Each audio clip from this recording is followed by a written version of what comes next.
everybody, and good afternoon, and welcome to a Staffy Sharks Review It. We talk about the cutting edge in the staffing industry. I'm here with my special guest today, Jerry Grady. How you doing, buddy? I'm good, Richard. So glad to be here with you. UHY, LLP. Um, Everybody knows who Jerry is pretty much, So we're going to deep dive into this because we don't have any time to waste because I know everybody's busy. But we're just going to start off with, Jerry, I got to ask you a couple questions. What is going on, since you're out there all the time, staffing trends that you think is going on for 2021? I think the biggest staffing trend that we're seeing is the M&A marketplace is heating up very, very quickly. Oh, wow. It really is to the point of going back to the 2007, 2008 years.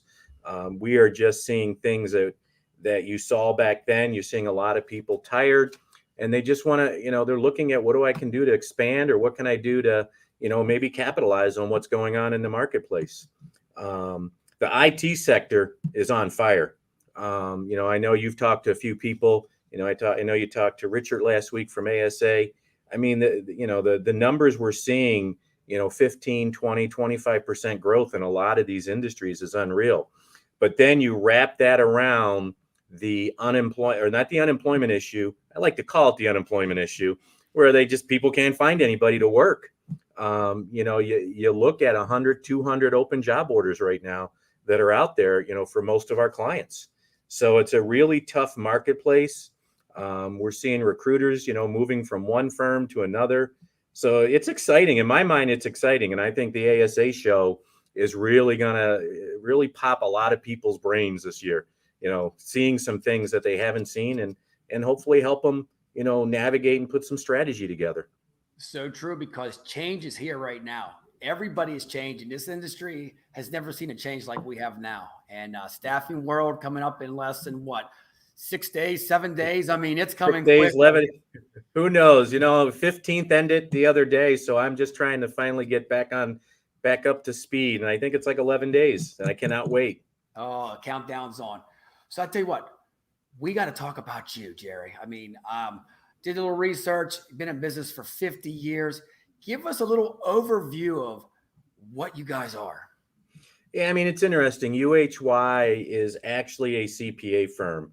We're just a bunch of bean counters, out in the marketplace counting people's money, but we're a little different. When the firm was formed 50 plus some years ago, the idea is that we didn't want to just be what we call the compliance model, the compliance minded accountant that just puts numbers on a tax return and ships it out to a client. So, our firm has grown dramatically because we get very engaged in industries. We do a lot of consultative work. We analyze people's financial statements. We do a lot of tax planning. We do a lot of estate planning. We do a lot of cybersecurity work. We do a lot of merger and acquisition work. We have a finance group that is an investment banking firm. So we are a very, very large, well-rounded business advisory firm, is what we like to say. A lot of people look at us and say, wow, you're so big. You're, 1,200 people, 27 offices across the country, 185 offices across the world. Our clientele, closely held, family-owned type clients, which is what the staffing market entails.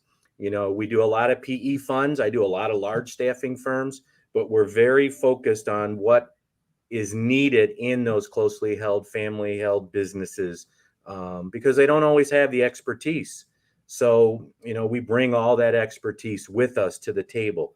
So I don't, and I always like to say this up front to everybody, if you want someone to just drop a tax return, I'm not your guy. Because I have no patience for just putting numbers on a tax return. It doesn't excite me. I can't help you. I can't provide you the value we provide to you. So that's kind of UHY in a nutshell. What's been great about UHY is that many of our staffing firms have started to grow internationally. And so we've been able to help them grow in places like the UK, in Spain, in Puerto Rico, in Portugal, in Israel, in Dubai, you name it. We have offices, and working with those offices internationally has allowed them to grow. more importantly, what I think a lot of people don't understand is because we've been shut down for what now, 30 months? I don't even know anymore. 30 months, 36 months, We're 20 done months. counting. Yeah, we're done counting. The last year is gone. Let's just move on. But we're seeing a lot of UK oriented staffing firms moving over to the United States. We are starting to see a Wow. lot of these smaller staffing firms set up shop in this country, and they're going gangbusters. You know, biotech, they are very, very heavily going after biotech right now. And they're setting up shops right next to the big dogs out here. And it's great to watch because, you know, they haven't been able to do that. And all of a sudden they're popping up all over. That's incredible. Overseas, are you seeing anything with the job market like it is here? Finding It's candidates. very similar. Yeah, it's very similar. I was talking to my a couple of my London clients last week, and they're saying the same thing. They're having that hard time of, you know, finding those great quality employees. Um, you know, and I also think too, when you look overseas, you know, there's still some of those places are still shut down. They still got some really tight controls in place, and so, you know, they're having a hard time just like we are. Man. So, okay, I got to ask you, Jerry, how do we solve this? You're the expert. Oh, yeah, thanks. You know, I think what we do is, you know, the picture that we saw in your video we saw, the shark coming to eat everybody. Yeah, that's basically what it's becoming. You know, Oh, I think that, recruiting's interesting. You know, I think people, and again, this is my opinion and it's not everyone else's opinion. You don't recruit by texting, you don't recruit by emailing, you recruit by grabbing that phone and picking it up and dialing for dollars. amen. That's what you do. I mean, when I want to hire an accountant here, I want to hire a business consultant. I might go on to LinkedIn and I'm going to look at what they're doing, but trust me, I'm not reaching out to them because that's one of a million. The person that is getting the follow up is the one that literally makes that phone call and figures out how to find them. Exactly Um, right. and building that relationship. 2 years ago, I did a session and people laughed at me. And I said, if you want to build a network, you got to start now because at some point, the economy is going to be so hot that you're not going to be able to hire people. And look where we're at now. We're all trying to find people, but that's because nobody went out there and built relationships. People don't leave because they think you're better than where they're at. They leave because of the fact that you built a great relationship with them. And over time, they like the culture you presented to them. You know, people do business with people. That's why you got along so well. We're both hyper. We're so, you know, we're out there, you know, spending time with people. That's where it's at. You summed it up. Grassroots recruiting. I always tell all recruiters, look at politicians. They're not behind. They're out every day in the field pushing it, right? That's what we have to Right. do too. Yep. So true. And you know what, Yep. Jerry, real quick, this automation thing, I think it went to some people, it's so easy to just click a button and pray, right? Right. Or nobody wants to get on the phone and somebody say no. I'm a firm believer. If a candidate tells me I'm not interested right now because I'm getting benefits from the government, that's great. Tell me that so I don't waste my time. But when the Right. benefits run out, you call the shark. Simple as that. Right. Absolutely. I mean, it's all, yeah, you know, efficiencies are always going to be there and there's great to build efficiencies. But if you start relying on technology to do everything, you're going to be sitting in a chair waiting for your phone to ring for 20 years because it won't happen. Because everybody else you have to set yourself apart and be a little different. You got to do something different every time. So true. So true. So now it's time to deep dive into your company a little bit. The little teaser before staffing world. Um, Everybody, when there's an audit, I know this when I work for the big dogs, it's like, oh, here we go again. You know what I mean? Give us a little insight of what you guys do with the audits and stuff like this. Because I hate to say it, when you guys come in, everybody's like, oh boy, do we have everything dotted and everything like that? So give us a little bit of insight on that. Yeah, you know, it's interesting. On audits, I am not an auditor anymore for the exact reason you just said. Um, you know, but we try to make it painless for people. You know, I mean, call it a review, call it an audit. The idea is that all staffing firms need funding. And in order to get funding, whether it's a bank or a funder, They want to make sure that their financial statements are looking good. They want to make sure that they can rely on the statements that are there. My job is not to come in and be the IRS, or my job is not the job to come in there and make the CFO or the controller feel like they've done the worst job they possibly could. My job is to come in and find out, is the balance sheet fairly stated? That's it. It's as simple as that. If there's an account out by a couple grand, I'm not going to go yelling at you. I'm just going to say, hey, let's adjust this, or it's not material enough. Let's move on. But what I am going to do is I'm going to dive into the balance sheet and income statement from an analytical standpoint. What I want to understand is, what is your mix that's happening in your on your income statement? If you're a light industrial, are you at the right percentages? Are you getting a good gross margin? I'm going to dive into those numbers. I'm going to understand, and what I like to call it the bottom up review, where I look at and I say, you know what? You're telling me that you have an office with 3 recruiters, 1 general manager, and 1 salesperson. Well, all those costs, let's just say that equals $1 million.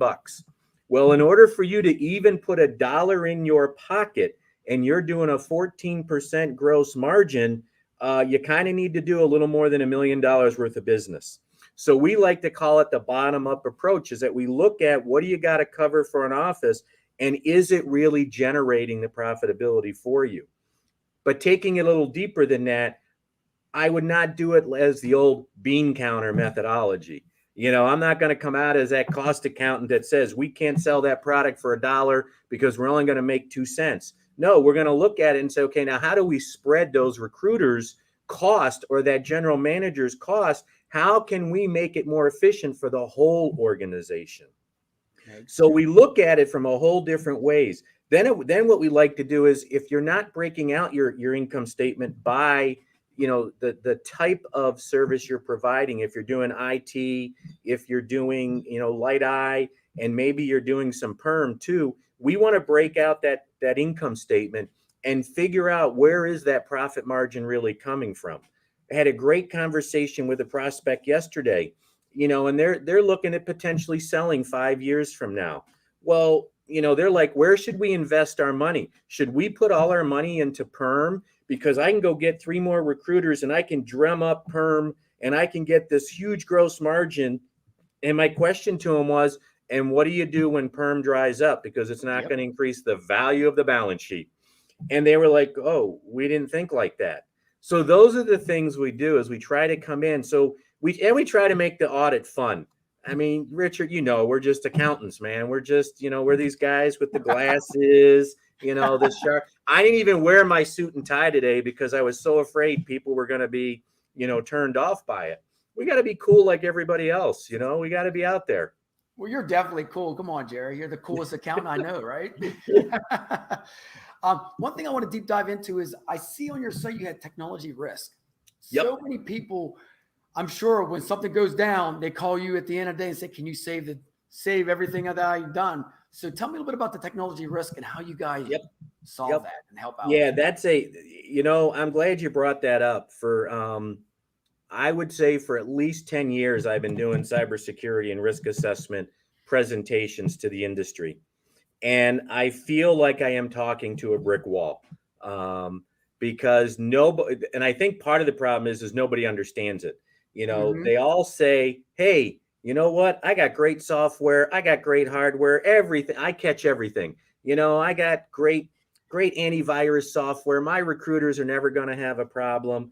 But you know what? That's not where the issue lies. Technology risk is you and I not understanding what's going to happen and what really creates that cyber event. Think of a staffing firm, 1,100 employees, maybe 2,000 W-2s a year. What is that for somebody who wants to steal? 2,000 social security numbers. Yes. Okay. I hear many of my clients say, well, it's all in the cloud and I'm protected. Amazon has me protected. No, they don't. And here's why. If I want to get into someone's network, I'm sending a recruiter a resume. Okay. That resume is going to have an embedded program in it that person doesn't know. Soon as they double click on my resume, it's going to open up this application and it's going to filter its way through their network. Once I am in their network, I have access to everything. That is where our technology risk assessment comes into play. Is our team comes in and looks at where is the risk for a staffing firm? Where are the open holes? And it's never hardware, ever. Richard, everyone always says, oh, I got, they're trying to do a DNS attack on me every hour on the hour. And I'm like, that's great. They can do it all day long because your hardware is doing what it's supposed to do. But Joe, who's sitting right outside your door, listening to everyone talk, learning about everybody who works in that office, and following everybody to a coffee shop to try and understand where I should look, he's the one you want to be worried about. And so what we do is we assess that risk, and then we put a training program into place to help the people understand what can happen. So you take UHY, 1,200 employees across the US. We have a phishing attack that goes on daily. Every day, we are sending out phishing emails to a slew of our people. Okay? We train our people all the time. We go, and I just got an email. I was just laughing as I was speaking because I didn't do my training for August.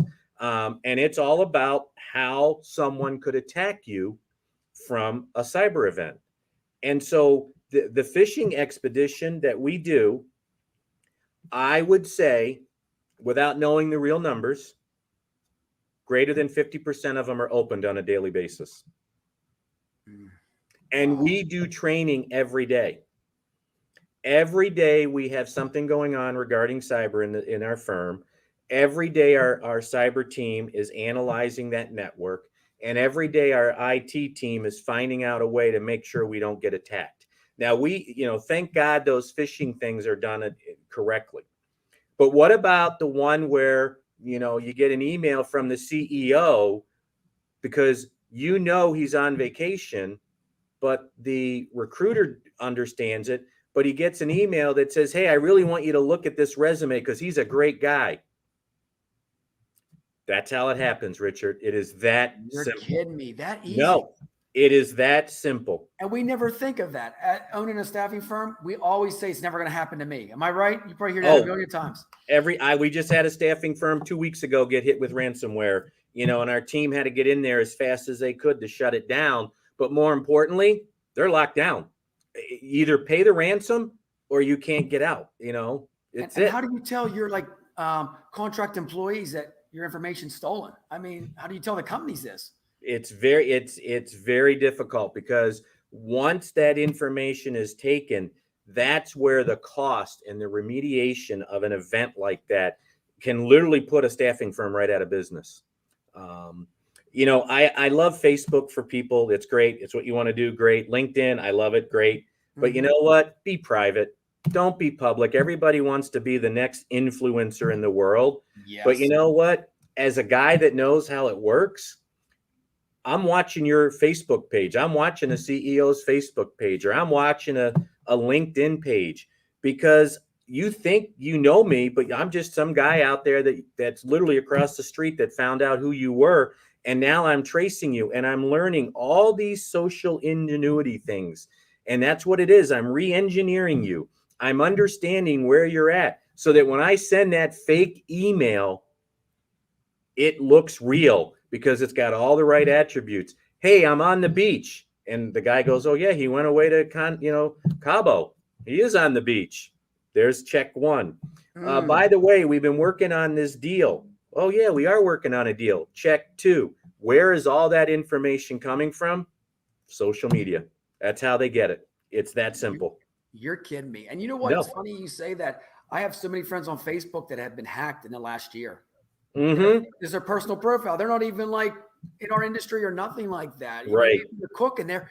Why are they all getting hacked? What's so important about somebody? It's just maybe I want to say just, no celebrity or nothing. So it could happen to anybody. What are they getting from that? Just information? What they do is they're just gaming information.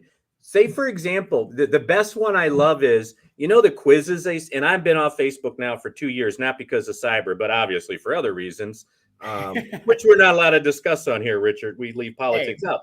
That'll be over a drink sometime. Yes. They send those questions out and everyone thinks they're just fun. What's your mother's maiden name? What's your first dog's name? Those are all baiting questions because they're gaining all those answers and they're stockpiling all this data. And the dark web sells that for cents on the dollar.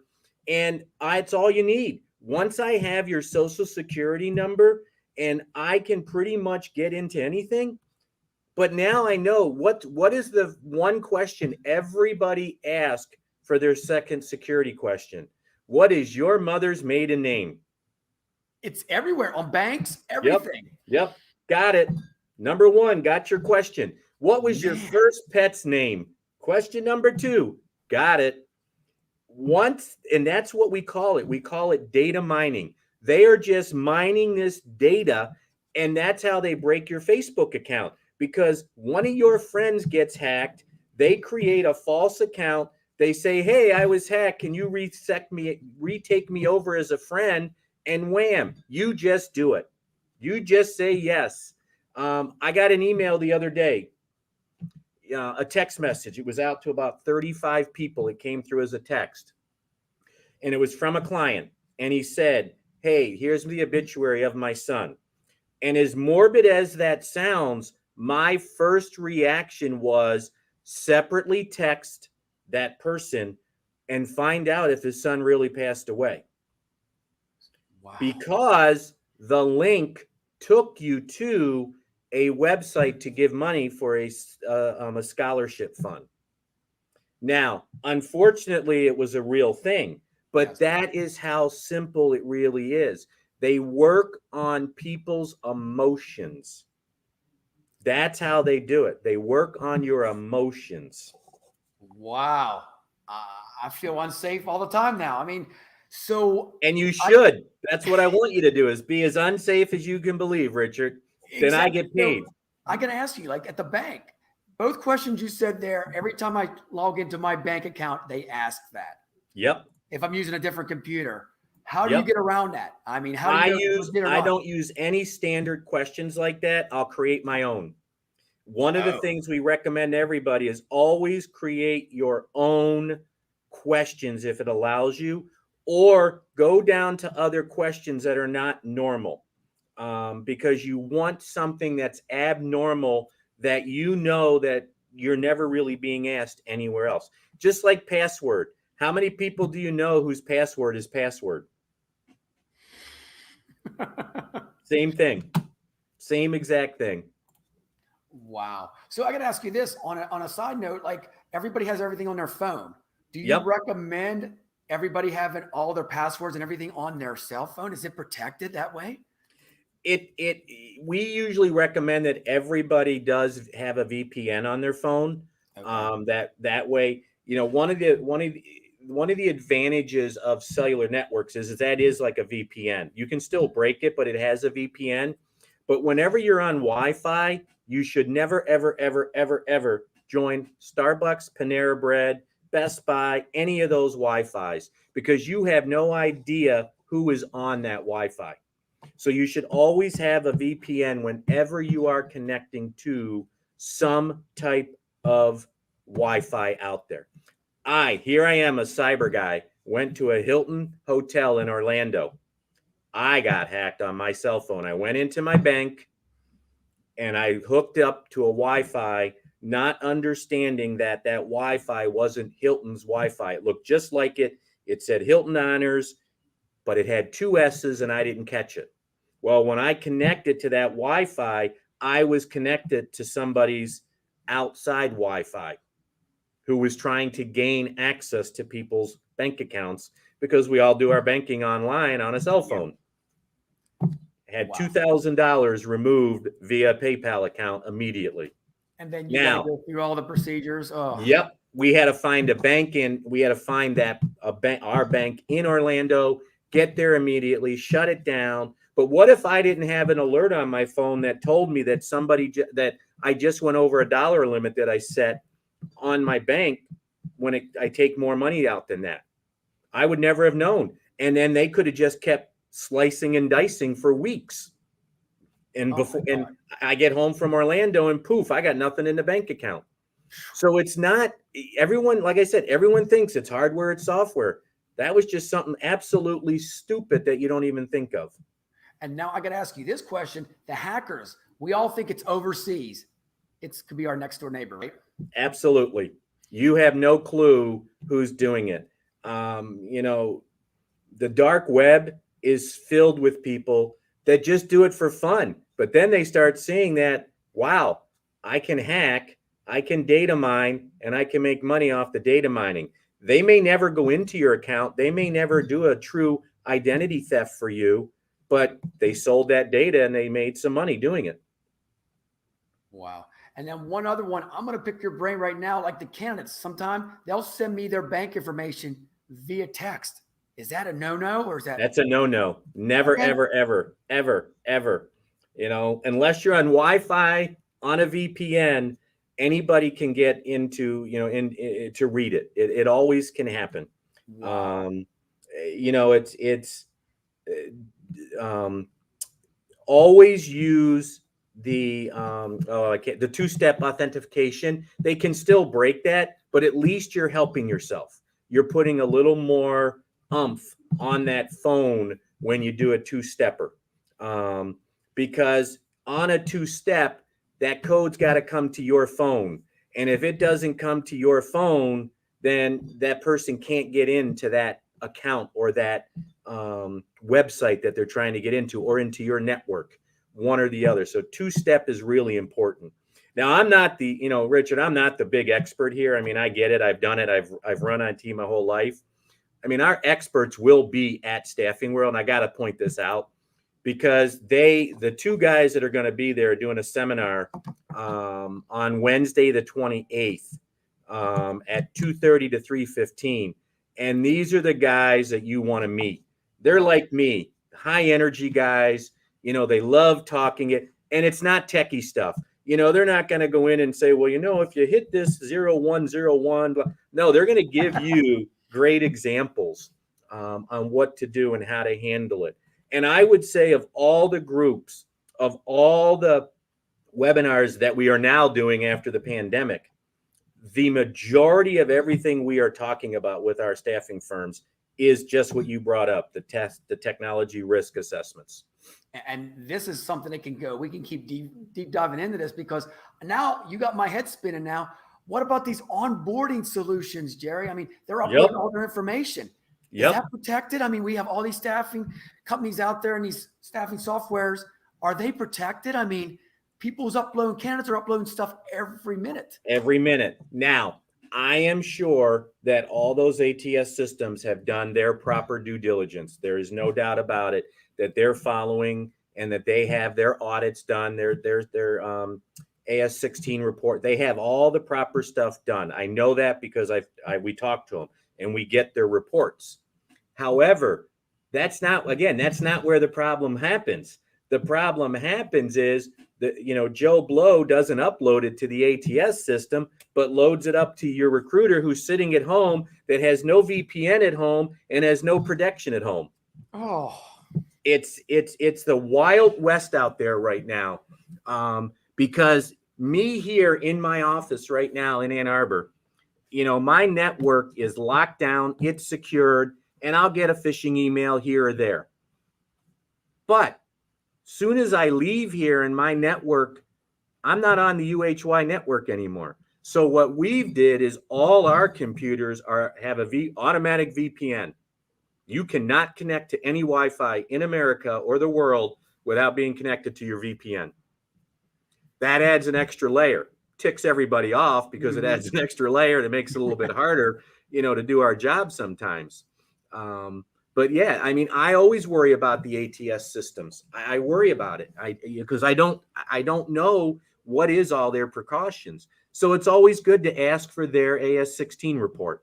It used to be called a AS70 report, but FASB and the GASBs and all those accounting nerds, they like changing everything every so often, and but it's always good to get that report, so at least you're protected, and that there's something there. But remember, all those are cloud-based, Richard, and so that data is their network. However, let's just say let's happen to say you connect to their network one day because you're trying to get something. Now maybe there could be a problem. Not many people know how Target got hacked.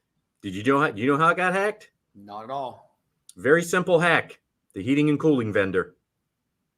Get out. Yep. The heating and cooling vendor they had an automated system. And so the heating and cooling vendor was always attached to Target's network. The hack was made on that machine for the heating and cooling guy. Soon as they connected to Target's network, boom, they were on Target's network and planted the code onto the POS system. That's how it happened. You got to be kidding me. No, it was that simple. And that's how, everyone thinks, oh, that hack is they broke into the computer, that company didn't do. No, it was a vendor that created that problem. And you know what? We need more about this because I'm, been in the industry for over a decade. We never focus on this much. I guess we always keep pushing it to the side. It's more about finding candidates and everything like that. Wow, look at all this other stuff that could go wrong too. There is so, and I've told CEOs before, they are so worried about making sure they get people placed. They don't see the tree. What is that? The forest through the trees. They don't see it. I mean, I have done this for 10 years. I have said, Richard, I have been pushing this stuff out for 10 years. And I feel like I literally have just been bouncing my head against a wall until a guy gets hit or a girl gets hit. Then all of a sudden I'm a genius. Why didn't you tell me? And I just go, what, for 10 years I've been presenting this to you and you don't, it is an issue and it needs to be addressed. Now, here's the issue, Richard. Staffing firms get beat up left and right on the fee for that candidate, correct? Which shrinks their margin, correct? Yes. So the owner looks at it and says, I can't afford that 20 grand or that 30 grand, risk assessment or a $5,000 risk assessment. I can't do that. It's not going to work. It's too much money. Who's going to pay me? And my comment back to him is, and who's going to pay you when you're shut down? Exactly right. And they look at it and they go, you know what? It's never going to happen to me. Oh. Give you an example, Richard, and I can't use the name, but a CPA firm in Ohio said the same thing. Constantly said, our margin's thin, our clients won't pay us anymore, we can't do this risk assessment. Guess who got hacked? Man, you got to be kidding. Hold on. Oh, it gets better. Uh-oh. The fee for the credit reporting requirement that they had to do for the next 3 to 5 years was $7 million. What? That's how much it cost them because it was over 50,000 Social Security numbers that got taken. Oh my God. So they had to provide credit monitoring services for all those people. Oh, gets better, Richard. Just keeps on getting better. Let me get some popcorn here. Keep going. Yeah, can I get a beer? There you go. The best was they didn't have cybersecurity insurance because they were like, who was ever going to hit us? You got to be kidding me. Nope. The firm is no longer in business. I was going to say that. I was going to say there's no way you could survive that hit. You can't. You're okay if I use another vendor's name on here, right? You're good to. Go for it, man. Yeah, we're open game here. Worldwide Insurance, we all know them. Odell Studner, we all know all these insurance guys that are that are all going to be at ASA. They and I have been pounding this stuff for years. to the point that, you just, like I said, you just feel like I feel like I'm vomiting it every day, when we do these conferences. And the problem is all you have to do is look at how high cybersecurity insurance has gone up, the premium. That tells you how many issues there are. When it first came out, cyber was cheap. It was nothing. Today, it's an extremely expensive event for staffing firms now because of what it costs if you get hit. That's why it's so high. But without it, you're not going to be around anymore. And you know what's amazing is, Jerry, we need to tell the candidates that too. This is something, if you have this, you should put this on your site that you're protected and all this. I mean, these candidates, I'm sorry to say, but they just throw all the information at us and you never know what's going to happen with them. I don't think they think, the job seekers don't think that, wow, is that company protected? I guess they assume. They assume. I mean, again, you and I grew up in a world where, we used a phone. We didn't think about it. Mm-hmm. What the world that the Gen Zs of the world, the millennials of the world, this is what they do. This phone right here is your life. And, and my son's listening because he just, pinged me to remind me I made a mistake, but whatever. He'll get over it. The best part is he is a cybersecurity expert because I told him it was the best thing to go into. That I'm telling you, in 10 years, they're going to be breaking into cars. But he has no social media presence. Zero. I had to beg him to get on LinkedIn. And it's all because of what's going on around us, right? Because he knows exactly what happens. He yells at, he's always arguing with his mother. He's always arguing with my mother and his other grandparents because they just answer those stupid questions online, and he knows it. He understands it. But that's their generation has been taught that everything is secure. Just do it. Just put, think about it. Every industry has some type of reward card, right? Mm-hmm. How much information do you have? Well, I don't know if you have Kroger's down there, but Kroger's has a reward card. They want your basically firstborn on there. Well, I ain't answering all those questions. I'll give you my name, and that's it. But you can't get the sale price and you can't order online unless you answer all those other questions, which is all data that somebody else can use to hack you down the road somewhere else if they were to ever get it. So the $1 million question is, how do you protect yourself? I'm on all social media platforms, LinkedIn, everything, Twitter. Is there a way to protect yourself as an individual while we brand ourselves or not? There is, and that is keeping yourself private.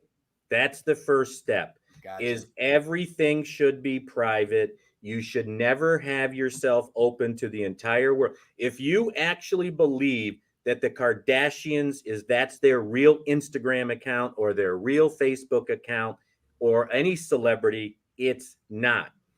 DNC, everyone knows how the Democratic National Convention got hacked. Mm-hmm. Quick little text message. Hey, you know what? We need you to change your password. And he changed his password right there on the spot. Man. Right through his phone. The IRS will never email you or text you to ask for money. And not call you either, right? Because they call me all the time. They call you all the time. And he usually has an accent asking for a couple $1 million, right? Mm-hmm. But Richard, think about how many people continue to do it. That's insane. Jerry, I had a call last, 2-3 days ago at my parents. They said they're using my name across the border and they're bringing drugs across and my name's on there. Right. Yep. It's like, really? And they said, hit 1 to go to the next level so you can get your name cleared. Right.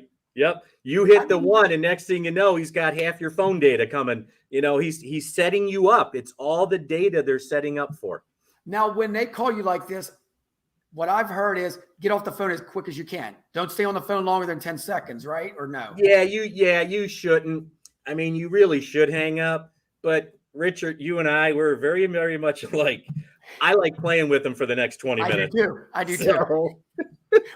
My dad does too. He's 75 Yep. years old. I go down there. Mom's like, he's messing with them all. They're calling, so he's on there Right. for like 30 minutes with them and stuff. Yep. I mean, as long as you're not on, it is really difficult if you have a VoIP phone, an internal VoIP phone. Okay. It is hard for them to connect to your network. It's possible. I won't say it's not, but on your cell phone, as long as you're not giving them any information, they're not going to get anything off your cell phone. But they are asking specific questions for a reason, and you just got to remember, I don't know Chase $100. I'm not late. Even if you were late on your payment, Chase is still not going to call you and demand $100. There it is. Don't ever accept a phone call for money. Yep. Simple as that. Man, I tell you what, all this information, my head's just exploding right now like a sponge. I can't wait for Staffing World to listen to your team here. One final question I got is compliance. I-9s. That's why I have gray hair sometimes. The I-9s over and over again.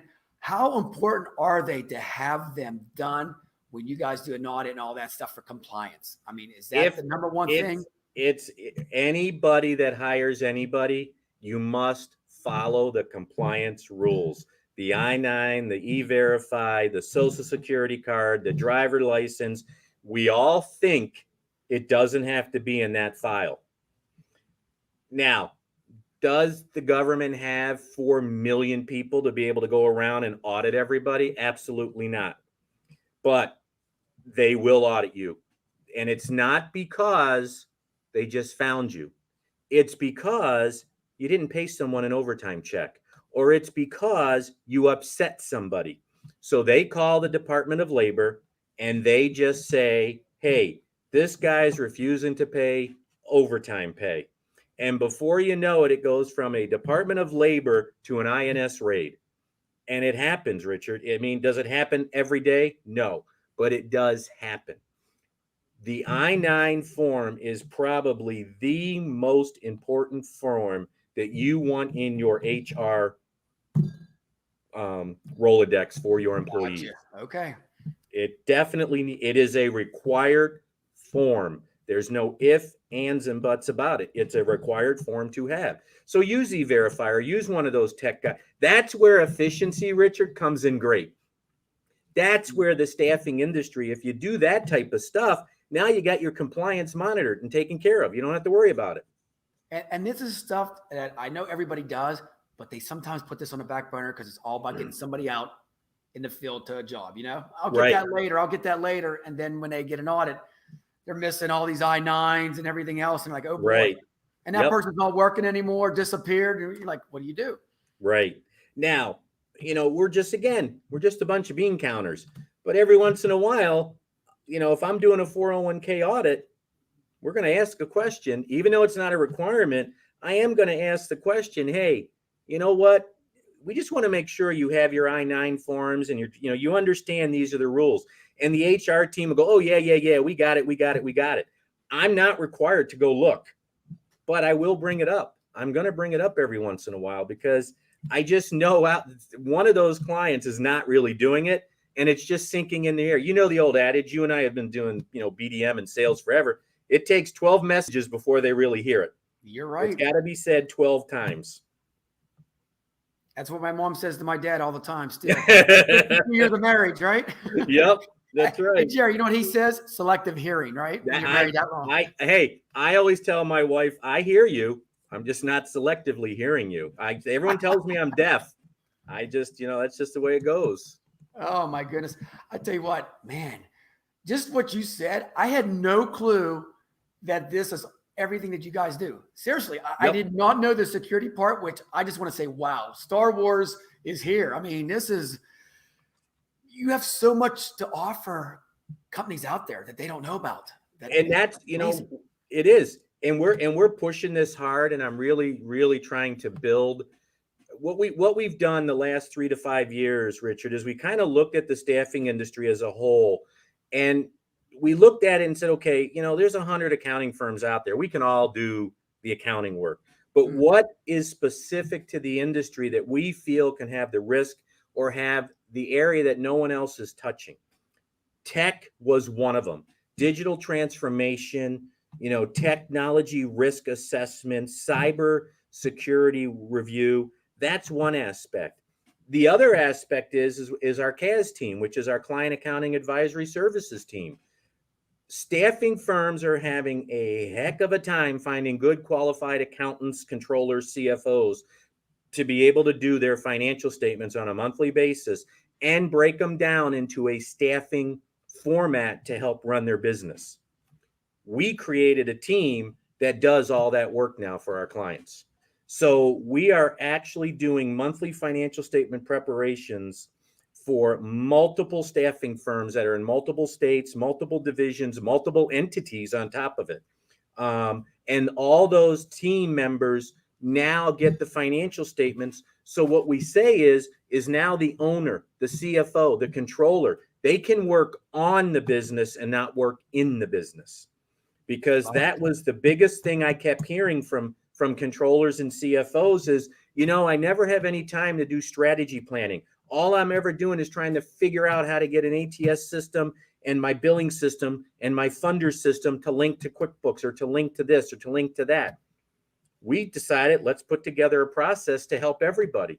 And I work with a lot of the different funders out there, and I'm not going to take any work away from them. I'm going to work with them to make it better. Our goal is to make the financial statement presentation make sense for the owner. I want them to understand it. Our next phase of that Client Accounting Advisory Service group is we're taking all this data we now have and analytically analyzing it and saying, as a light industrial, your gross margin is not the same as your peers. Because we all know, Richard, what do they say when they send out that survey? What's your gross margin for the week? Or what's your gross margin for the year? Mm-hmm. People's egos get in the way, and it goes from 14 to 35%. So then, people don't think they're hitting the right numbers. I have the right numbers now. And so I want to create, that's where we're headed, is we want to create a benchmarking app that's going to help all the consultants out there. The Tom Kosniks of the world, the Tom Nunns of the world, the Tom Herbs of the world, the Amy Binghams of the world. We want to help them analyze and give them good financial data so they can do better for everybody. And so that's what we looked at 3 years ago and said, we really need to figure out how to help our clients and the industry be able to accumulate data. Now that we've done that, how do we now take it to the next level and do some data analytics on it and really give the industry something awesome that they could love? Man, I love it. Cutting edge. You're never stopping, man. You're going to the next level on something new all the time. Love it, Jerry. Love it. Hey, any final thoughts, Jerry, on our show today, man? I'm like a sponge right now. I can't wait, man, to just learn more and more and more about this. Anything out there to tell the audience, get gamed up, tell them to stop by your booth? Oh, yeah. I mean, obviously, we want you at our booth. I mean, we want everybody at their booth safe, secure. If you're vaccinated, great. If you're not, please wear the mask. Do and follow all the CDC rules that they're pushing out there this year. It is what it is, guys. Let's not, who cares? Just move on and let's just all have fun again. I mean, the last 4 events we've been at have been the 4 best events in my 22 years in the staffing industry. There has been so much energy, Richard, and so much excitement. You see people coming together again. They want to meet each other. I mean, I only need 30 minutes with somebody to really give them an overview of everything we do. But really what we're looking to do is just continue to do what we've done, is get knowledge out into the industry. We took 6 staffing associations, 6 state staffing associations, and we now work directly for them on a 12-month knowledge-based webinar series. So every month we have a webinar that we're pushing out to those associations directly so that they literally get knowledge. I want to be part, just like you, Richard. I mean, you do it just like us. Get that knowledge out to the industry, because if the industry is getting knowledge and everybody else is growing, the industry grows with it, which then grows everybody else. Exactly. I don't need to do everybody's work. One of your favorite college football teams, we are together, right? That's right. We are. Right. Go Penn State, buddy. That's why I love Jerry so much, man. See, that's why I love Richard, because you know what? He's a great Philly boy, even though you're in that little other side, Pittsburgh. But you just did it. You're a Philly guy, man. Come on. You know, I had a soft pretzel last night. My mom got soft pretzels delivered to her from her sister-in-law. And oh my God, it was like being in Philly all over again. It was so good. All I can say is one side of the state has Cheese Whiz, the other side has French fries on their sandwich. You got it, baby. Right, Jerry, thank you again. I mean, this is so much knowledge. Everybody, you got to check them out at Staffing World. You see it at the bottom there, booth 309. They're going to be there full of energy. They're just not accountants.